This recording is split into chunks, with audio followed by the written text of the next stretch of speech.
আমার কাছে অনেকেই জানতে চেয়েছেন অরিজিনাল উইন্ডোজ 7 বা উইন্ডোজ 8.1 এর আইএসও ফাইল কোন সাইট থেকে ডাউনলোড করা যায়। মাইক্রোসফট থেকে ডাউনলোড করতে পারবেন না। 1011 ডাউনলোড করা যায়, বাকিগুলো করা যায় না। তো আপনারা একটা বিশ্বস্ত ওয়েবসাইট আছে, সেখান থেকে ডাউনলোড করতে পারেন। সার্চ বারে এসে লিখতে হবে us.click।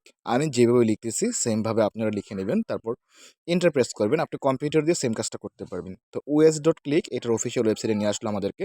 এখান থেকে গেট মাই আইএসও এখানে একটা প্রেস করে দিবেন। তারপর আপনি কি চাচ্ছেন, আমি উইন্ডোজ ডাউনলোড করতে চাচ্ছি, উইন্ডোজ সিলেক্ট করে দিবেন। সিলেক্ট করে দেওয়ার পরে এখান থেকে সাপোর্টেডে 1011 শো করতেছে, যেহেতু আমরা 8.1 বা 7 ডাউনলোড করবো, সেজন্য ডিসকন্টিনিউড যে অপশনটি আছে এখানে আমরা প্রেস করে দেবো। তো আমি এখানে প্রেস করে দিচ্ছি, আপনারা একটু লক্ষ্য করেন। ডিসকন্টিনিউড প্রেস করে দেওয়ার পরে এখান থেকে আপনি কোনটা চাচ্ছেন, আমি 7 চাচ্ছি, 7 সিলেক্ট করে দিলাম। তারপর সার্ভিস প্যাক 1 এটা আমি সিলেক্ট করে দিলাম। এডিশন, আলটিমেট, প্রফেশনাল সবই আছে। আমি আলটিমেটটা ডাউনলোড করতে চাচ্ছি, আলটিমেট সিলেক্ট করে দিলাম। তারপর ল্যাঙ্গুয়েজ অবশ্যই ইংলিশ রাখবেন। এখানে আপনি ইংলিশ লিখে দিলে ইংলিশ চলে আসবে। তো লিখে দিলাম, ইংলিশ চলে আসলো।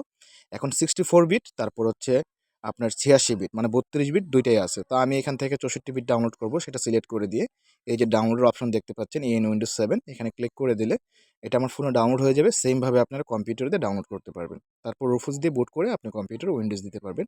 ধন্যবাদ।